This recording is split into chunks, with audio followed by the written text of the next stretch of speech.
Hello, I'm Andrea Foulkes, a visionary intuitive, and this is George. George. How would you like to describe yourself, George, today? Orange. We're both in Cornwall. I have not been in Cornwall as long as George, but George has realised just by looking at the camera now that he's had way more sun than he realised. And he's just coming to terms with the fact that he is very brown. Yeah, so are you going to describe, how would you describe yourself? Okay, I'll describe myself as eccentric, Yeah, autistic, yeah. wild and free. And I thought you were going to describe yourself as a starseed. Oh, that was the one. So an autistic, wild, eccentric starseed. She knows it.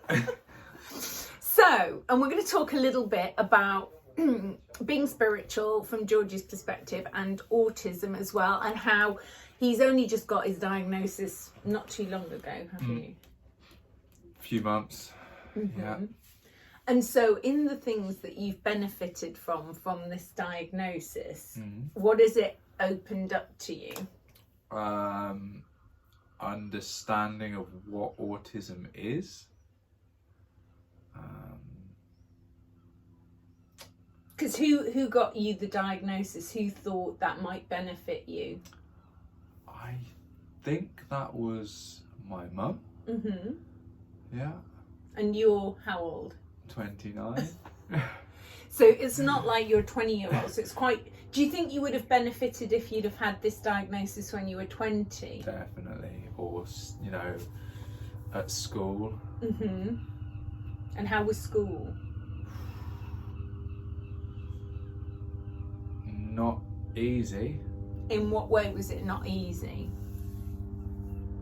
I think both the students and teachers just did not get me. And I guess because I didn't have the diagnosis, they thought, oh, he's normal, he's just not playing ball game. And what things would you not do that they wanted you to do? Like complete focus on what the teacher's doing, fitting in, being part of the maddening crowd. So you struggled, because you just told me earlier you struggle with groups, big crowds. Yeah. So school was just loads of people, and being in a class of 30, I could not focus. I would look out the window. And I think that was my mechanism of staying somewhat present. Yeah, and I think a lot of, even my age, and I'm a good, what am I, 20? About 20. Maybe 20 and a bit, 5. I think. No, I think I'm 22 years older than you. Oh. Actually, no, 23. Okay. 23 years older than you. I daydreamed out of the window, but, you know, that's 20 odd years before you. But do you think that the daydreaming is also part of being a starseed, and that you can't be programmed with... Yeah. You want to find out stuff yourself, but is that being a starseed, or is that being autistic, or is it a combination of both, or is it that many, you know, spiritually awake people are on that autistic spectrum, which is a big spectrum, isn't it? Because you're very highly functioning. Unprogrammable. Unprogrammable. And so with this autistic diagnosis that you've had recently, is that helping you to, you know, move through the world with a greater ease from some of the benefits that come from that, either psychologically or physically, and the benefits that you get from that? Yeah, it's a lot easier, because you finally know you are different, and you accept yourself as being different. the benefits, getting like PIP, which is financial independence, personal independence payment, is enough to not live on, but what it's meant to do is give you the opportunities to get out more. And I treat myself by going to the Bath Therme Spa. Nice. And they give me a nice little discount for being, disabled, although it might not. And how do you look feel about like being it. called disabled? Yeah, it's a funny one. Because that spectrum of that is so broad nowadays, isn't it? Yeah.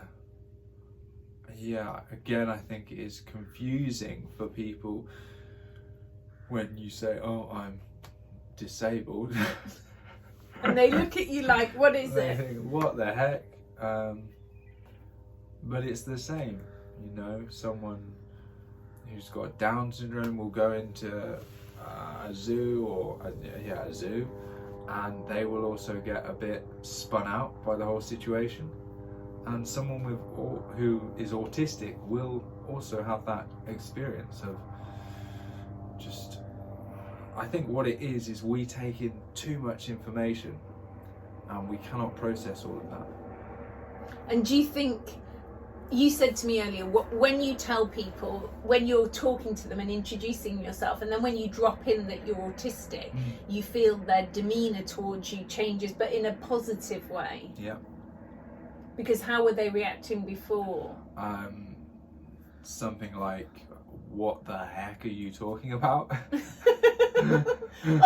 Do you think that might come from being a starseed and talking about, because with me you can talk about cosmic, multi-dimensional things and all kinds of subjects, isn't it? Yeah. Whereas with someone who we would call 3D or normal, but what is normal?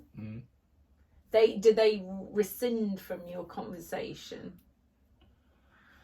Yeah, and even it can be the way you say certain things.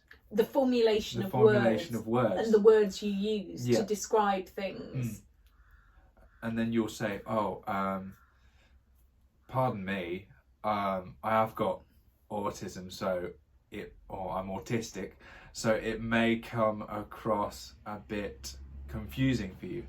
And straight away they go, "Oh, that doesn't surprise me." Is that what they say? Yeah, and I think because you're highly functioning, that maybe could be perceived by people who are maybe less highly functioning as, because you giggle about it, for them maybe it's harder and more frustrating, but because you're on the spectrum of being highly functioning and maybe appearing, by all physical appearances to be like everybody else, but actually you struggle in ways that are difficult, but maybe also the development of humour allows you to deal with it a lot easier. Yeah, I was speaking to someone else who had autism, and she said that if someone's sarcastic to you, just laugh and walk away. Is that what she said? And that's brilliant, because we struggle with sarcasm. You don't understand sarcasm? No, and if you tell something very literal, something that maybe isn't literal, we will take everything literally. Yes. I mean, I might even be on the spectrum, but even more highly functioning, because some of the things you talk about are actually things that I experience, but in no way do I have a autistic diagnosis. I might be slightly dyslexic and I might have dyscalculia a little bit, which is where you muddle up the numbers. So it's the number version of dyslexia. Like sometimes if somebody says a telephone number and I hear it, and unless they formulated the number, which might be something linked to autism, it's like if they don't, like, I can't say my telephone number, so I'll try and make up a number. If I said 077684588, it's got a rhythm to it. Okay. Would you understand that number? 0774546. Would that number sink in? Yeah. If I went 04681, would you get lost in the number? More likely. Yeah, so I need to hear things in rhythmic patterns to understand it. So if somebody says a telephone number and I hear it on the phone and they say it in this non-rhythmic pattern, I literally might have to listen to it 20 times, their voicemail, before I could grasp what the telephone number was. Wow. Is that making a bell ring, like, in your reality? Yeah. I think a lot of it's not so much like we label things as autism, dyslexia. Maybe a lot of us are possibly from higher dimensions. Yes. And we are coming into this density. We come down here to be here for this experience to enjoy this wonderful life and be fairly confused along the way. Yeah, and it does seem sometimes, you know, even from my perspective, quite confusing being here, and I can muddle numbers up and muddle words up as well. And I don't really understand. I don't know if that's an autistic thing to not understand punctuation. Like, you know, when I see this plethora of punctuation, I just put it where it looks pretty. You know, like I have no concept of understanding what it really means. Yet in how I speak, I can punctuate my conversation in speaking. But if I was punctuating writing something, I would have to go through it many times to think where there should be, or even understand what the punctuation really means. Is that part of your experience? So do you think that's part of autism, do you think? Yeah. Because really you're just understanding what it is. Has this made you study it now in the last few months? Yeah, I have studied it. Yeah. And yeah, it's more common than I thought. I think it's 1 in 100. Oh, really? Yeah. Wow. And could you recognise that energetically in someone else if you see them? Now I do sort of notice and think. And it's just an energy thing? Yeah, or little things they'll do. Yeah.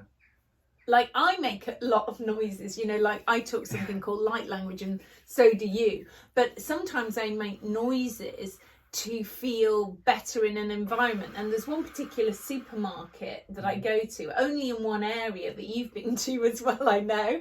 But I noticed that I only make this particular sound in that supermarket. Like, I do it very quietly, but I feel like I notice that it's only in that supermarket that I make those sounds. Yeah. I've perplexed you.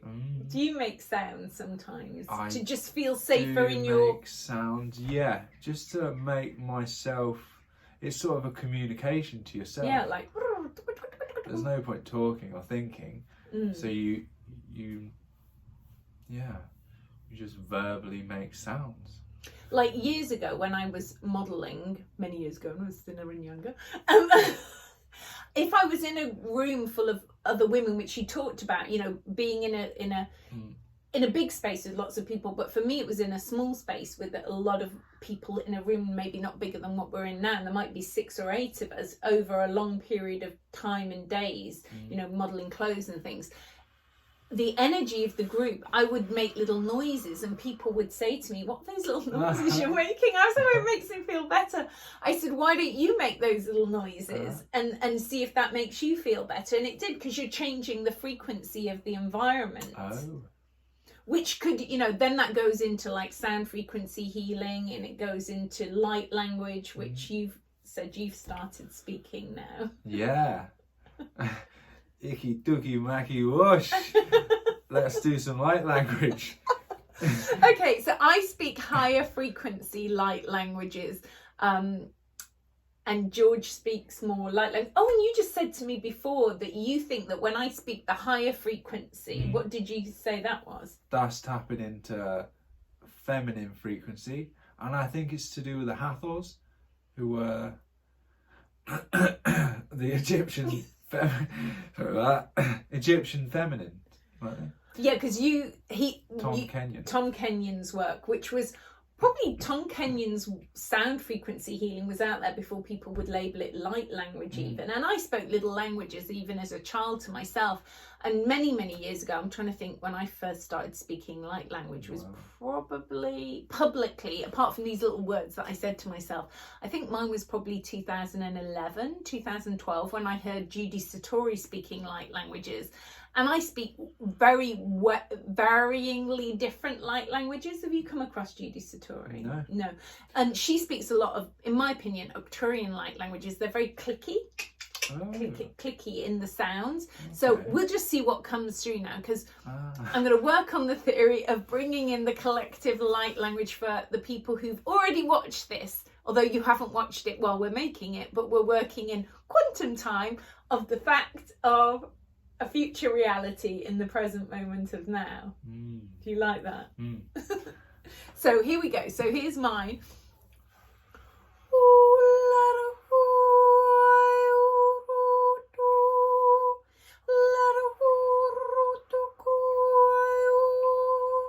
Elara takmakiana, usuro tukiana, karumakuya, elara takiana, ushamakiana, urumakuya.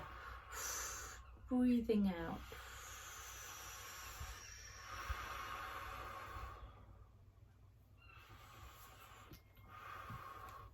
Maya kwa shinawata. Ali tuki marai. Uti nama o shimanatiki mana o shikiminita.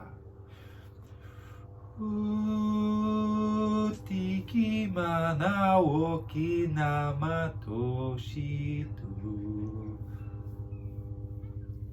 How was that? Yeah. Relaxing. Nice. Yeah. I mean, the thing is, it always makes us feel better in our own inner being when we do it. I wonder if that, I wonder if light language would help a lot of autistic people, do you think? Definitely.